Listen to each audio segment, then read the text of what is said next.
This month on In the Life. The legacy of AIDS. In 1996, protease inhibitors revolutionized both treatment and activism. My particular price tag is $47,000 a year. While in Mexico, an impoverished community struggled for health care. There might be more of it, but we depend on people dying. Amidst the crisis, we refuse to let our art die. And one positive man whose HIV has transformed his art. All this and more on In the Life, America's gay and lesbian news magazine. In the Life is funded in part by the H. Van Ameringen Foundation. Additional support provided by the Ford Foundation, the Gill Foundation, the Otto Haas Charitable Trust, the Overbrook Foundation, the Ted Snowden Foundation, and the annual support of In the Life members like you.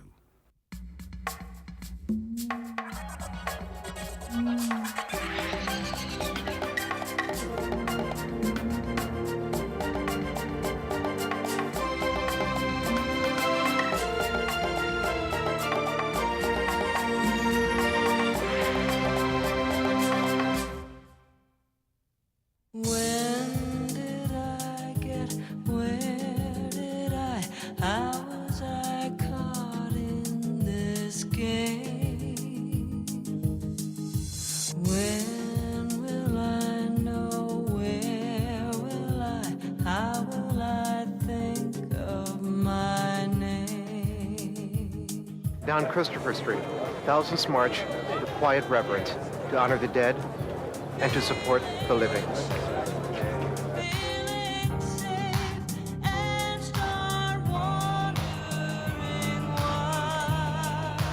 Hello, this is Ricky. This is my student at the Kashi Ashram, and he died just a while ago. See all my brothers and sisters here, you know, and remembering all the people who have died of this incredible disease, you know. This is my former lover, Gary C., who died in October of 1989. My name is Jeffrey Garrett. I'm from Washington, D.C., and this is kind of an act of closure for me. I'm a volunteer, and we came from Atlanta to carry a sign for this man whose name is Bob. I don't know him, but I'm very honored to be a volunteer to do this today. They're friends of mine, and these are my students. They're all my students. Every one of them are dead, more and hundreds more than this. This is Dennis Riley. He was 40 years old, and I was a volunteer with him through the Buddy program, and I helped him through his last year of life. My name is Ed Ditterline, and this is John Perkins. We were lovers for 18 years. He died 3 days ago, and I'm really very sad.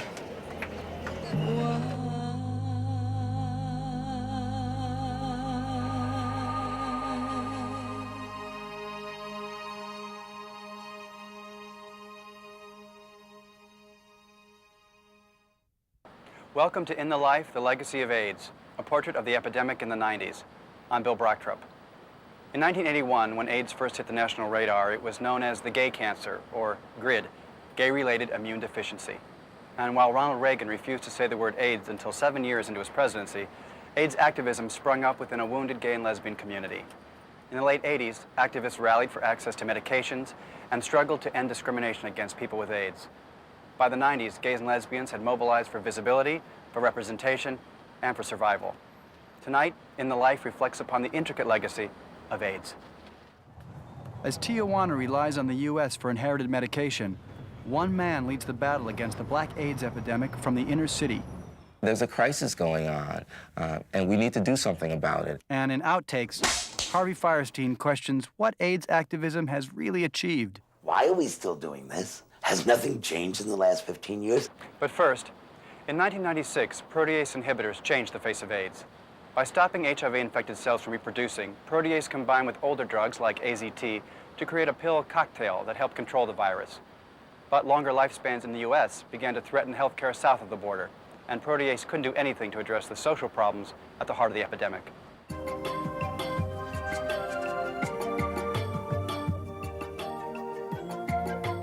Rock Hudson, Eddie Peterson, Cindy Gerando. Thornton Wells. So many names, so many quilts. We may remember 1996 as the last year this mall could hold them all, but it also was a year of hope for some people still living with AIDS. Vancouver, Canada, the 11th International Conference on AIDS. No big breakthroughs, but a major advance in AIDS therapy, the so-called pharmaceutical cocktail, a mixture of drugs, old and new, that for some patients seems to work. We are seeing incredible results in terms of these drugs bringing down the level of virus in the body and also keeping patients alive healthier and longer. The therapy combines two older drugs like AZT or 3TC that prevent healthy cells from becoming infected with a new class of drugs called protease inhibitors that stop already infected cells from producing new HIV. So the rationale is if we take both of those drugs in combination, both nucleoside analogs and protease inhibitors, you're basically blocking HIV production from two sides. I can't describe the boost and the rush I got in the month after starting the protease inhibitors. For John Hatchett, 1996 is ending a lot better than it began. Last December, hospitalized for bacterial meningitis and a reoccurrence of lymphoma, he began 6 months of intensive chemotherapy. I was sick as a dog. I lost 15 pounds. I was on constant IV antibiotics for most of the holidays. And then in early January, probably related to the chemo, had severe anemia, collapsed here, did the whole ambulance back to the hospital trip. I stopped working, I resigned from my job. It really felt to me like I was entering some kind of last few years, last couple of years. I thought maybe 2 at the most. Mentally, emotionally, you were preparing yourself. Yeah, absolutely. In March, John developed cryptosporidiosis, which did not respond to treatment. He continued to go downhill. In May, with some skepticism, he began the new combination therapy. Within 2.5 weeks after adding the protease, my cryptosporidium symptoms stopped completely. I mean, literally, one day they were there, the next day they were gone. I could feel day to day an improvement in my strength, in my energy level. My sex drive started to come back. In June, John Hatchett headed for Vancouver, the virus now undetectable in his blood. What was it like to be in Vancouver and hear all these encouraging medical reports and realize they were talking about you? Indeed. There were several times when I wanted to jump up from my seat and, you know, you're right, yes, this is happening. I'm proof, you know. Frankly, the only sort of damper on that was just knowing personally of people who were not having the kind of response I was. Some people have such serious side effects that they can't take them, and others simply don't respond to the drugs in the way that one hopes. They're difficult to use also. The one I'm on, for example, has to be taken on a particular schedule in relation to food, so you have to adjust your eating schedule around that. And no one can say for sure how long the new drug therapies will work, or even if the clinical results tell the whole story. We see that these cocktails bring down the level of virus in the blood dramatically, but we need to understand that only about 4% of the virus is actually in the blood. 96% of it is in the lymph nodes and is in the gut and is in the brain, which are major reservoirs for HIV. Still, for many people with AIDS who would like to at least try protease inhibitors, there are more basic obstacles. My particular price tag is $47,000 a year for my combination of triple dose sequinavir, AZT, 3TC, acyclovir, and my other non-HIV medications. It costs tens of thousands of dollars a year to be on this, and most people simply cannot afford it. The other problem is access. Can people get it? And most of the people with HIV or AIDS cannot get these medicines, both in this country and around the world. Some people in developing countries cannot even afford aspirin. In this country alone, because so many patients with HIV and AIDS do rely on things like AIDS drug assistance programs and Medicaid, both of those programs that are available are still very iffy as to whether or not they do cover the protease inhibitors and whether or not they will cover all of these drugs in combination. And more critically, we're finding a real strong groundswell of opposition on the part of some components within the HIV/AIDS community to making those drugs available to less privileged persons than themselves. Jean Bergman of New York's Housing Works. Her clients come from the African American and Latino communities, HIV positive, homeless, living in poverty. Some have drug addictions or suffer mental illness. People for whom taking medication on a strict regimen can be even more difficult. And the fear is that if the drugs aren't taken correctly, that new and mutant strains of HIV will develop, which will further endanger the health of people who are already infected and also potentially pose a public health hazard. And that's become an excuse for denying protease inhibitors to large segments of the community that is already affected by and infected with HIV. Consider this prediction from the Harvard AIDS Institute. By the year 2000, more than half of all AIDS cases in the U.S. will be among African Americans. Okay, so how have you been? And AIDS is increasing most rapidly now among women.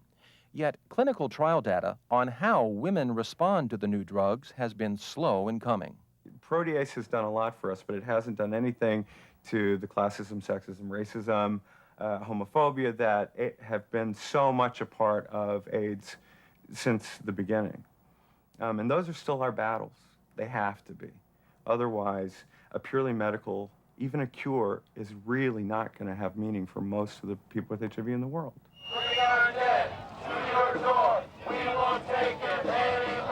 Which brings us back to Washington, where during Quilt Weekend, hundreds of AIDS activists were confronting all these issues in different ways. A mock funeral at the White House. Ladies and gentlemen, I believe that we've surrounded half of the building at this point. A human chain around the Capitol to demand more leadership from elected officials. More action now! A demonstration against pharmaceutical companies and their drug prices. And the candlelight vigil. A lot of anger, a lot of emotion, at least for this day. But where does AIDS activism go from here?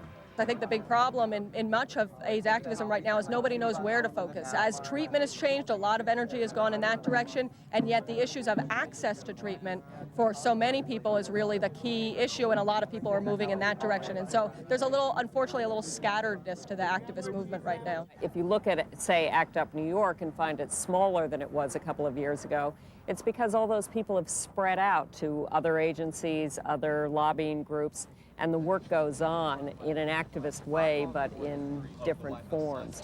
I see it getting savvier. I see people taking advantage of all the technology, the email, the internet, the stuff like that, trying to build better and stronger networks. I think what we'll find is a lot more linkages between activism around HIV and other illnesses and disabilities with activism around race, and especially around poverty and welfare issues. Price gouging pharmaceuticals are one of our targets. Needle exchange, pushing that is big, and prevention. You know, in the long run, I'm going to be much better off. Respect yourself, protect yourself. The prevention message is still very homogenized. It's still it's like glossy advertising. There's no urgency to it. People are getting infected still every day by the thousands. And at year's end, a look ahead to 1997. A realistic dream is that we have the president talking about this much more loudly and really helping the American people understand that there is still an emergency epidemic going on. I'm afraid I think the future is pretty grim. I think that with the consequences of the Welfare Act gradually filtering down, what we'll see is an increase in poverty and homelessness, an increase in HIV infection rates, as well as in other public health problems. For 1997, I would like to see that we can at least keep HIV a manageable infection, manageable in the sense of diabetes, where you are never really officially cured of the disease, but you can live your life as healthy as possible. And for John Hatchett, there are dreams again. One of my fondest fantasies of myself in a year is living in Italy with my lover, doing work similar to what I've done here. If I end up staying in New York, I see myself in a bigger apartment. That's it. And so, 15 years into the epidemic, AIDS continues to haunt us. even as it inspires us with everyday examples of compassion and courage.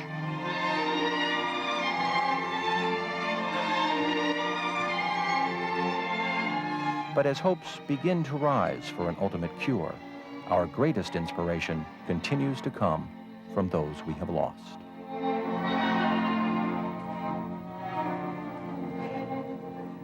For In the Life, I'm Hal German. One of the most effective tools in the fight against AIDS is having the right information, facts about prevention and treatment. If you want more information on AIDS in communities of color, contact the National Black Leadership Commission on AIDS or the National Minority AIDS Council.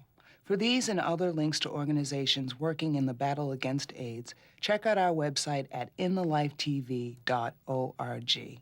This is Pamela Sneed for In the Life.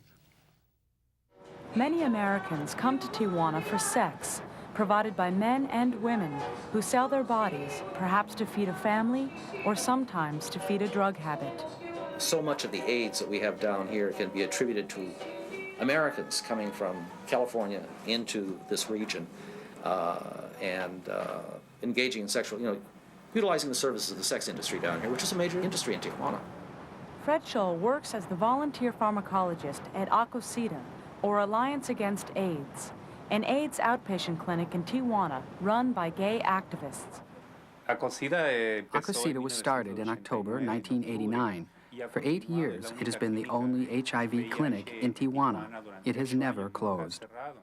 Currently, only 15% of ACOSIDA clients are gay men.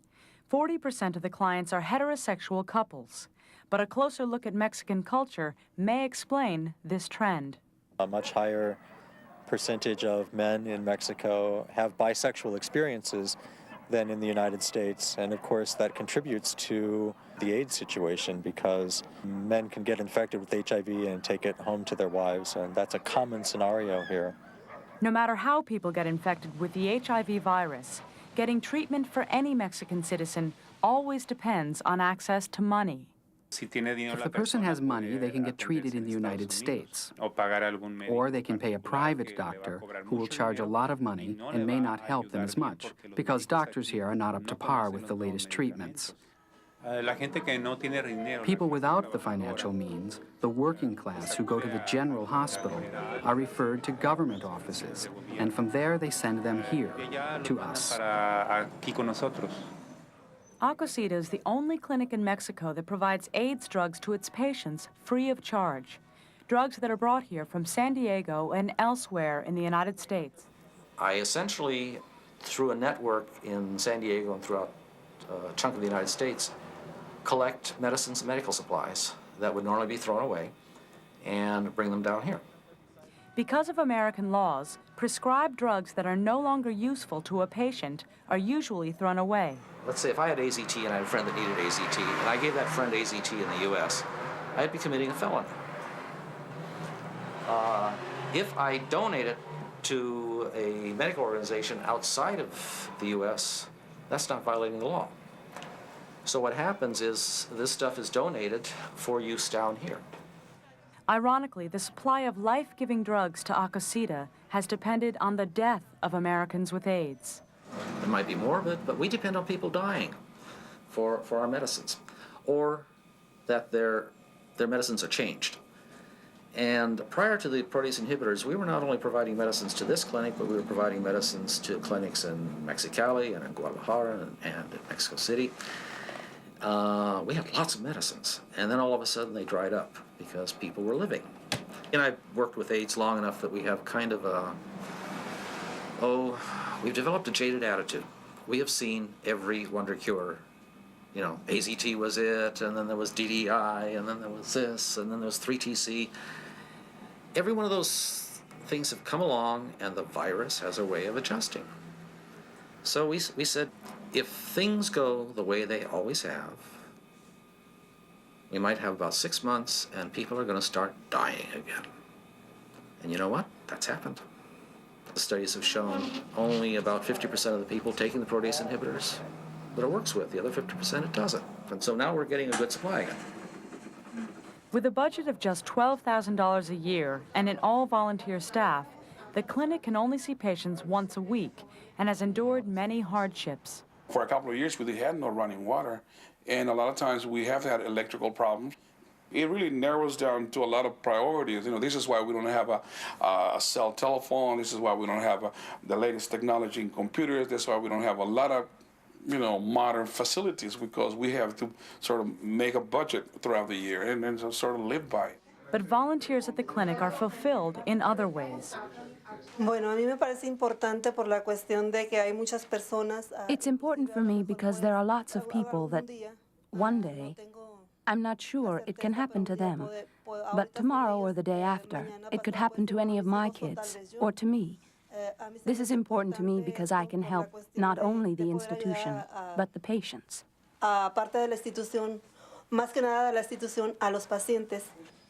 While Acosita provides much-needed help to the HIV community in Tijuana, the majority of those infected by the virus remain untreated. People with HIV are susceptible to tuberculosis, a disease that has hit epidemic proportions in Tijuana and is infecting more and more people across the border in San Diego as well. You have a combination of AIDS and TB working together, which has a synergistic effect. And if you don't deal with it here, you're going to deal with it over there. And they already are starting. So it's just, infectious diseases don't respect borders. This philosophy drives the work of many Americans and Mexicans who cross the border to fight AIDS. This is really just one big metro area divided by a fence put up by the U.S. government. And it's a fence that runs right down the middle of my life. And I don't have any less human feelings for people who live on this side of the fence than who live on the San Diego side of the fence. And I wish that more people in San Diego felt the same way. As far as me going up to different cities, I've been in California and even Oregon, New York, and in Canada, and talking about what we do down here and giving them the literature, that has been very, very successful, and I think that once they hear our story, our struggle down here, I think the people will be able to help us out with the medication, because for us, it's more important to have the medication than to have millions of dollars. The Joint United Nations Program on AIDS, or UNAIDS, has worked since 1996 to provide resources and care around the world. But impoverished and developing nations contain the vast majority of AIDS cases, 28.5 million in sub-Saharan Africa alone. That's over 70% of the people living with the virus today.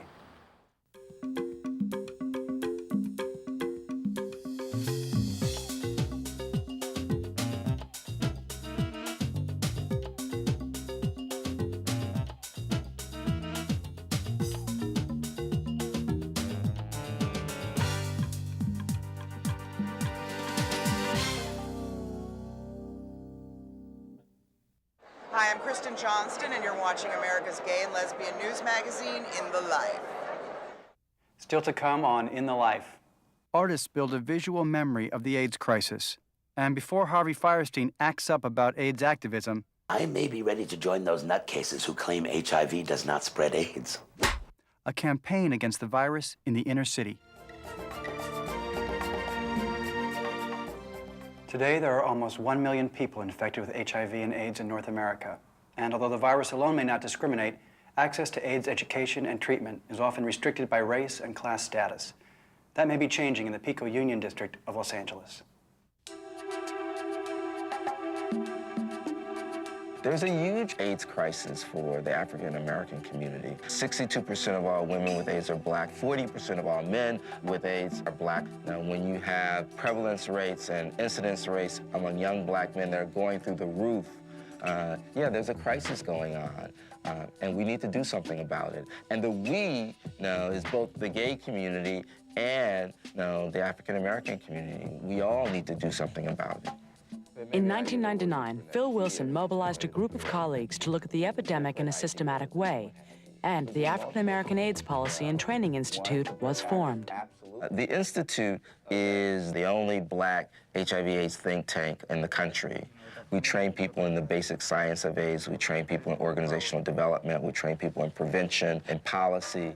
We disseminate information through a number of ways, through a newsletter, through a website, through events, from what we call a uniquely and unapologetically Black point of view.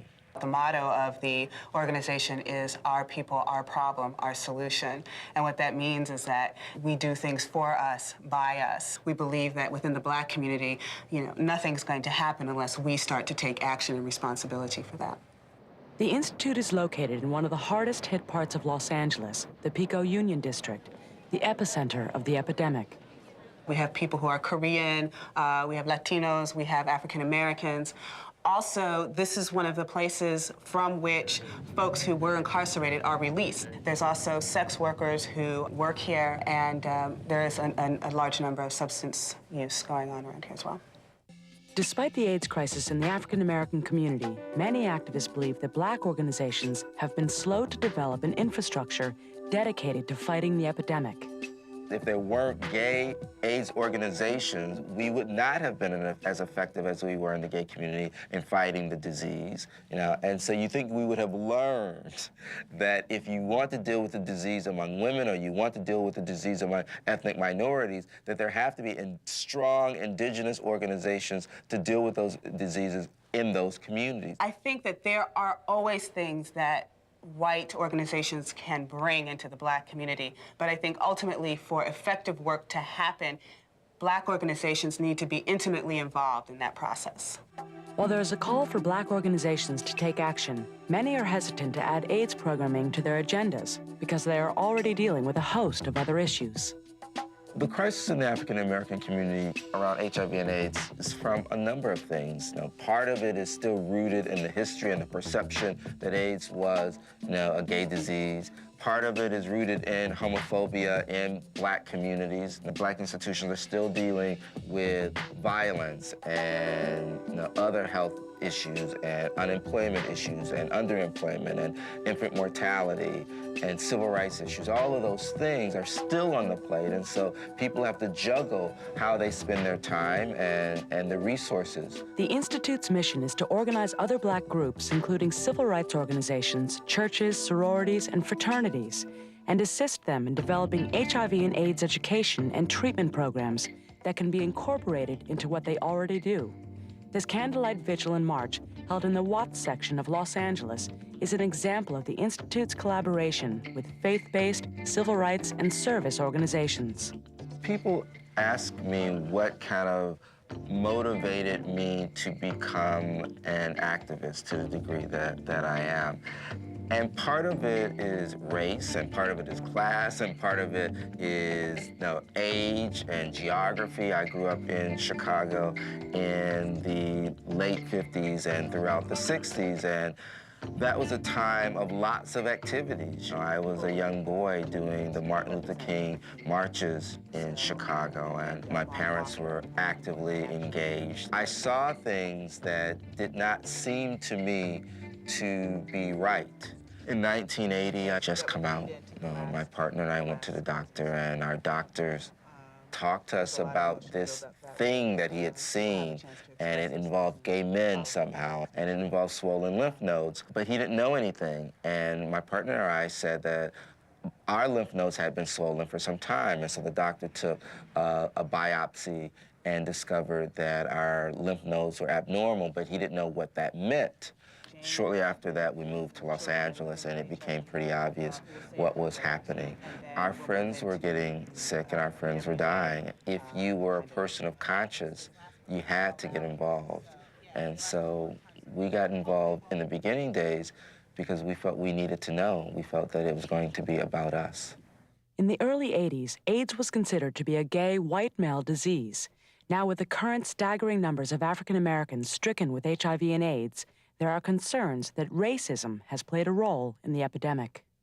Racism particularly is a player in the HIV/AIDS pandemic because race drives so many things in this country. There was a study that was released recently that showed if you are black, the quality of your HIV health care is less than if you are white, and that crosses class lines and geography and insurance and employment and health status.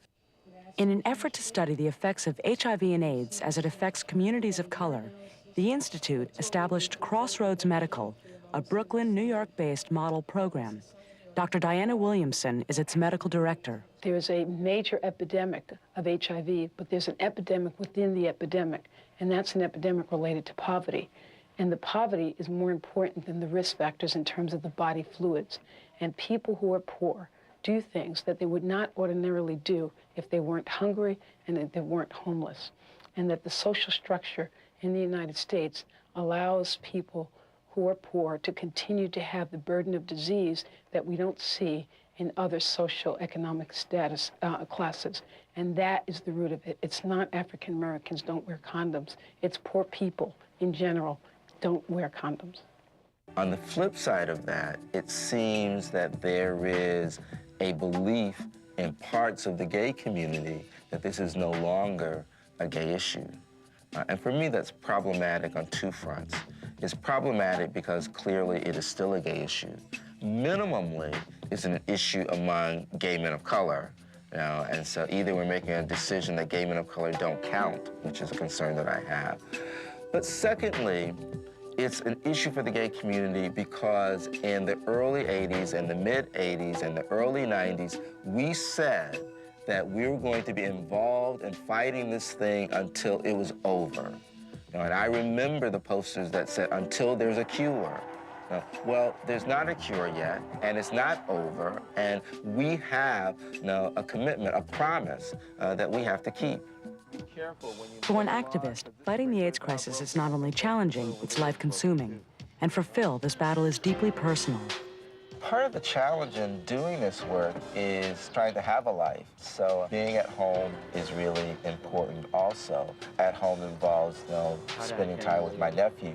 My uncle's being gay and having AIDS, that's not an issue for me because, we family and we stick together, we love each other no matter what, And I keep my uncle healthy and, he keeps me healthy, we keep each other going. And I'm convinced that particularly in addressing HIV and AIDS with young people, we're not going to get there just by AIDS 101 stuff and teaching about prevention and teaching about treatment. I think we're going to get there, at least with black youth, in finding ways to get young people to think about their lives, which will influence the choices that they make and will determine whether or not they put themselves at risk or not. Well, I've been extremely privileged in that people talk to me and they think that the work that we do here has touched their lives. And so I have people who write me or call me and say, I saw you do a speech or I saw something you wrote. I speak with people regularly who have decided to reconcile relationships with their families. I've spoken to people who say that they reclaimed their churches. I mean, that is like really a remarkable thing to have happened to you, and I'm grateful for that.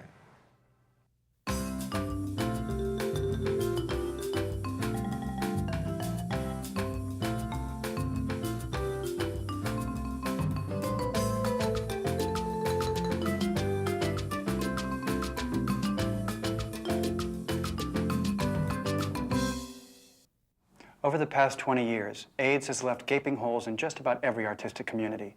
We have lost artists, and we have risked losing their art that preserves memories as artifacts from inside the epidemic. But a series of groups have organized to rescue the work and the memories that these artists have created.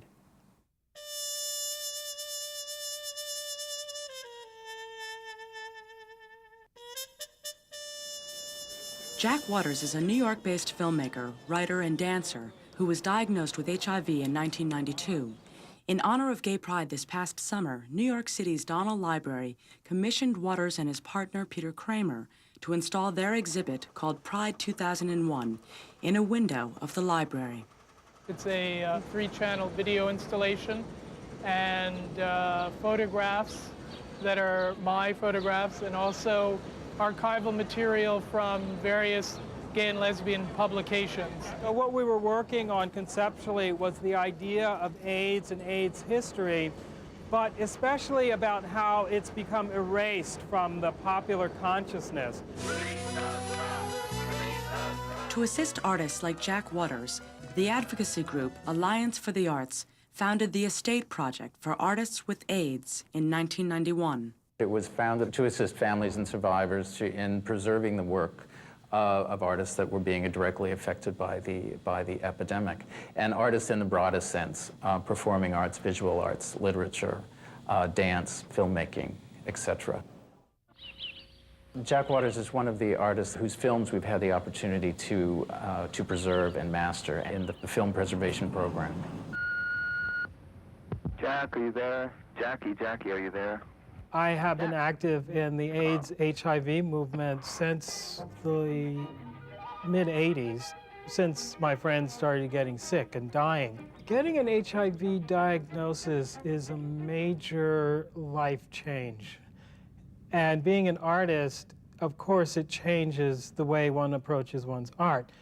For me, in retrospect, I would say that the thing that's really changed the most as being HIV positive and diagnosed with AIDS is this idea that there's not that much time. Let me try and explain the impetus for starting the Estate Project for Artists with AIDS. A lot of people in society were reeling at that time in the early 90s from the cumulative impact of AIDS. And in the midst of all of that, we in the arts became aware of what we understood as a secondary loss. The first loss was, of course, of people. But we began to realize that when those people were artists, there was a double loss. The art itself that they created, their most personal and lasting expression, was cut off because of the shortness of their lives. And of course, in many of those cases, the subject of that work became AIDS itself, or the epidemic, or death, or mortality itself, which certainly would not have been the case if they had lived a normal lifespan. Currently, the focus of the Estate Project is primarily archival.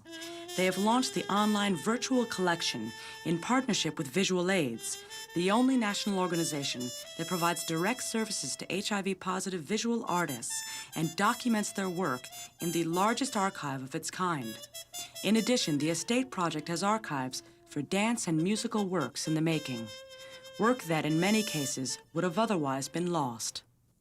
I've known and known of many artists who have died of AIDS before they've had an opportunity to make plans for their artwork after they've died. When that has happened, many times there develop tremendous fights between gallery owners and family members as who has the rights to the work. And as a result of that, the tragic result of that is that oftentimes the work gets lost, it gets discarded, it gets held up in litigation, it dies. As the culmination of its first decade of work, the Estate Project produced Loss Within Loss, which was edited by prominent out-gay writer Edmund White, who is himself HIV positive. Loss Within Loss is a subtitle, The Artist in the Age of AIDS, and it's a collection of essays by various people about those in the arts who have died of AIDS. A lot of the essays are about artists who were not known. In general, if the artists whom we know and revere had died before age 40, we would never have heard of their names. And so we have the beginnings of careers and the beginnings of reputations, but the danger of these people being forgotten entirely. One of the contributors to Loss Within Loss is writer and activist Sarah Schulman. Well, I think there was a dominant aesthetic to AIDS art at a certain era, the end of the 80s. The chaos, the panic, the sadness, the desperation that you see in AIDS art that's made right at the height of the crisis. Work that's not finished, that's sloppy, that's a mess because the people are a mess, because everyone's upset, because no one knows what to do. In a sense, formally, that is the most authentic representation of the emotion. AIDS certainly brought about an interest in the two great themes of human existence, love and death. And I think it was remarkable that there was that kind of serious focus that was suddenly brought to these two subjects in the gay community, because the gay community, like the rest of America, was sort of almost too jokey to talk about love and death phobic. So it took something as extraordinary as AIDS to finally break this taboo. The publication of Loss Within Loss, which marks the 10th anniversary of the Estate Project, also coincides with another anniversary. In 2001, GMHC, or Gay Men's Health Crisis, turns 20. GMHC was founded in New York City in 1981 by a group of gay men as the first organization in the world to fight AIDS. As a reminder of the contributions that artists have made to the struggle against AIDS, GMHC commissioned an art exhibit at the Museum of the City of New York this past summer. The show is a collection of a variety of objects. You have from posters to photographs to personal momentums that people have had, to critical announcements and press releases.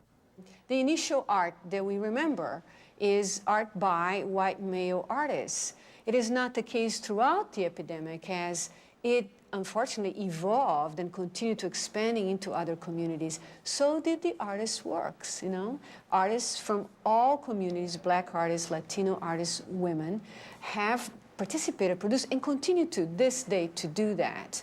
AIDS, a Living Archive, is based on a documentary project. Its two curators, Jane Rosette and Jean Carlamusto, have worked on the exhibit for 5 years. A lot of what Jean and I are doing is exploring that and something actually, you know, sort of the relationship between what happens when you create activist propaganda and means of communication, and then it becomes, that very piece becomes a document, and then it becomes an artifact, and then it's seen as art. The direct consequences of AIDS, the suffering and death of artists of every discipline, left its mark on the art of the 80s and 90s. But even if a cure were found tomorrow, the impact of AIDS on the arts will be felt for decades to come. Now we have a generation of people my age who have had a profound experience with death, and in great quantity. And here we are, middle-aged, facing the second halves of our lives, and I think that we do all of that very differently than we would have without that loss that came before. And the way that that aging will be represented in the artwork that we make will always be determined by the experiences that we had at the height of the AIDS crisis. When Howard Ashman and I were working on Beauty and the Beast, he was HIV positive and was very concerned about people finding out about his health status. And so he held off as long as possible until he finally had to let people know. Despite his concerns, Disney was wonderful. And they sent producers, and directors, and animators and people to a hotel near Howard's house and worked with him every second they possibly could until he was gone. Through Beauty and the Beast, I was involved in a watershed moment when Bill, Howard's partner, accompanied me on stage and accepted the Oscars for Howard. I'm Alan Menken, and you're watching In the Life.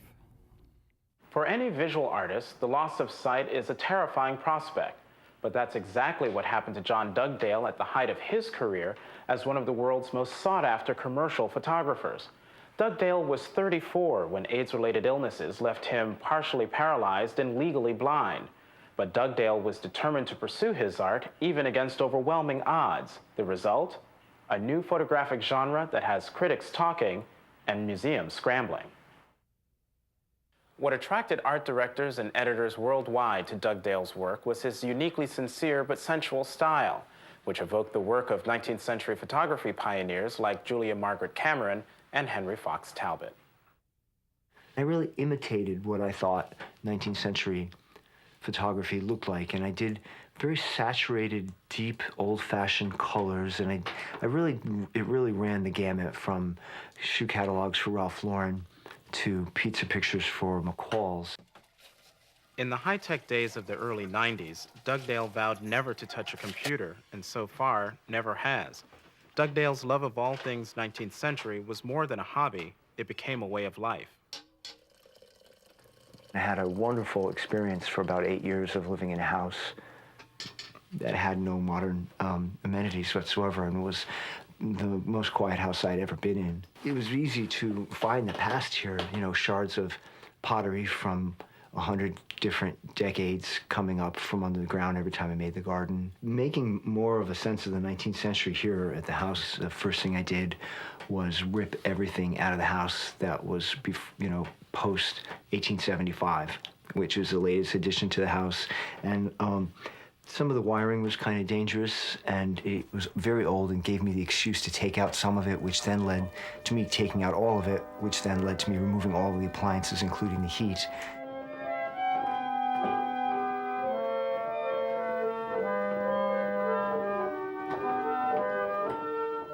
As his commercial career skyrocketed, Dugdale's increasingly harried life was complicated further in 1993, when he learned he was HIV positive. I thought I would be asymptomatic forever, but you know, I thought, well, I'm a healthy boy, I don't do drugs, I don't drink, I go to bed early, I pray, I spend a lot of time in the country. What I didn't really understand was the main factor in so much illness of any kind, HIV or not, is stress. And I had untold stress in my life. I believe it was the late winter of the winter of '93, '94. So the late winter when he had a stroke, and a very serious one. It was hospitalized, I believe, for 4 months. CMV retinitis came, I believe, in May. He lost 80% of his sight in a 30-day period. Like Robert Mapplethorpe, Keith Haring, and other artists in the early 90s, Dugdale's brush with mortality brought a sense of urgency to his work.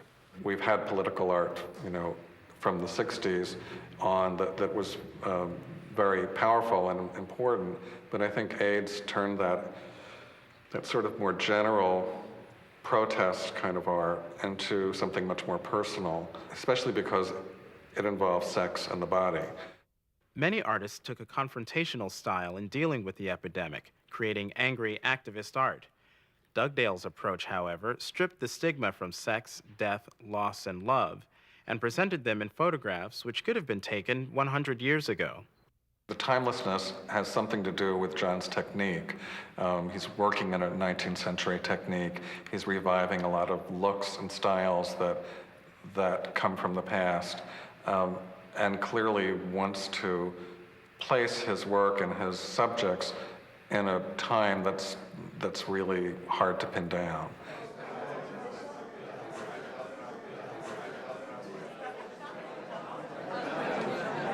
I think John would cringe to have someone in front of his camera with clothes on. It would create so many complexities of fashion, and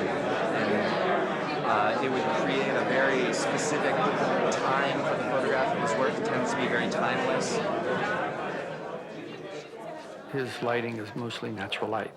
It's the kind of light you would get in an 18th century farmhouse. It's the light coming from the window, which is the most beautiful kind of light. It's not the kind of strobe, glossy, glitzy light. It's a very subtle, contemplative light. It's where the shadows have their own life. That's perfect, James. Though critics will debate the meaning of Dugdale's technique, his signature style actually emerged when his needs as an HIV-positive artist intersected with his knowledge of 19th century photography.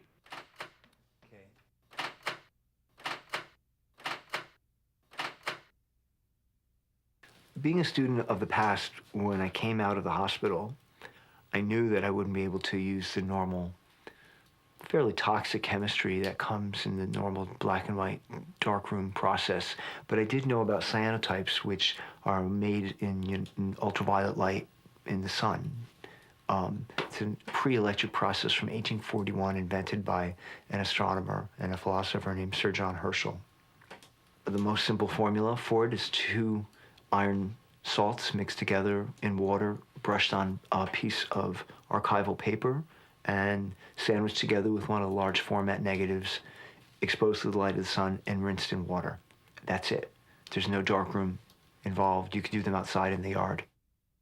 Ironically, Dugdale's return after his diagnosis to more personal and substantial work has catapulted him into the realm of art world superstar, earning him greater success and respect than his commercial career ever could.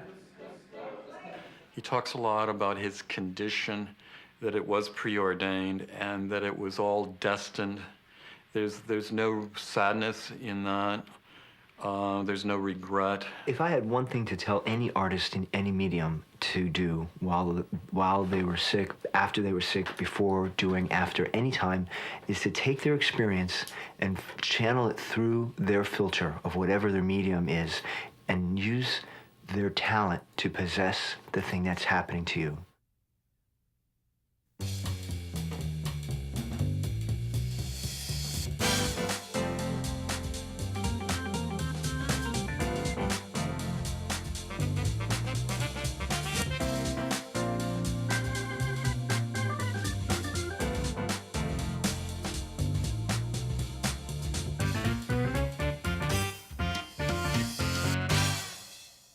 And finally, shortly after In the Life's Own, Harvey Fierstein went back to Broadway for Hairspray, he started to question how he has spent the last 20 years of his life.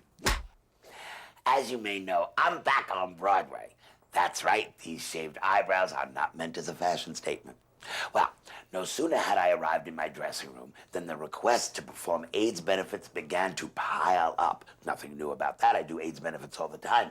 But the sheer number of requests started me thinking, why are we still doing this? Has nothing changed in the last 15 years? And if not, why not?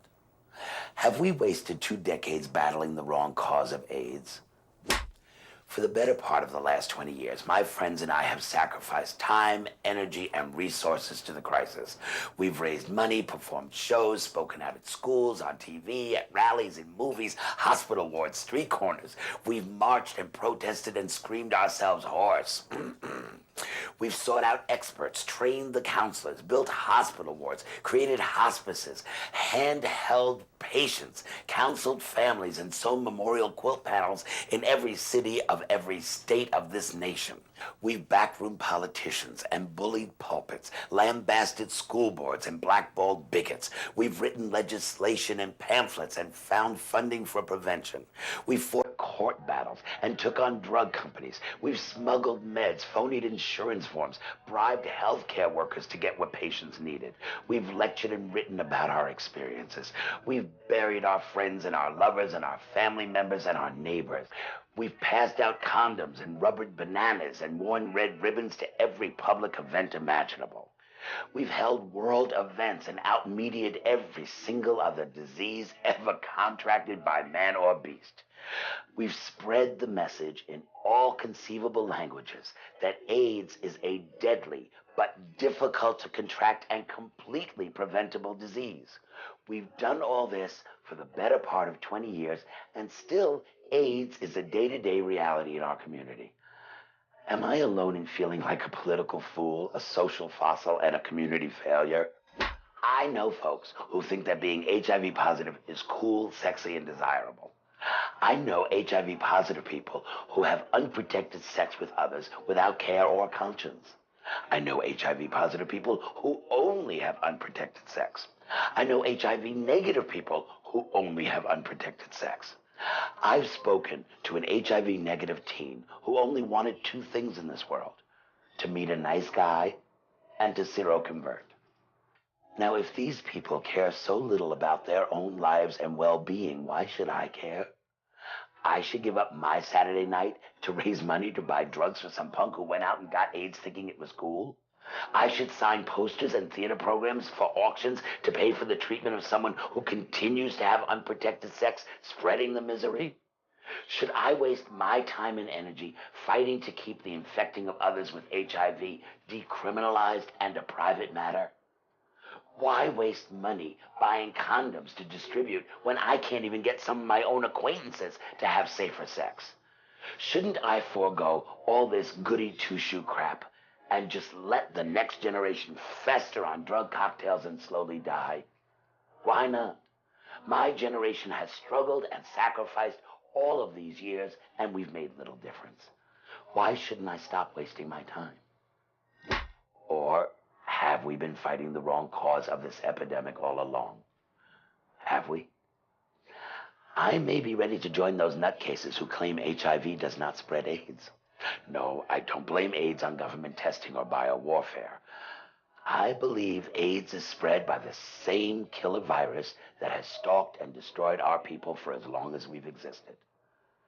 Forget silence equals death. How about self-loathing equals AIDS? Simply stated, happy people don't hang themselves, do they? I'm Bill Brochtrup. From all of us at In the Life, we'll see you next month.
In the Life is funded in part by the H. Van Ameringen Foundation. Additional support provided by the Ford Foundation, the Gill Foundation, the Otto Haas Charitable Trust, the Overbrook Foundation, the Ted Snowden Foundation, and the annual support of In the Life members like you.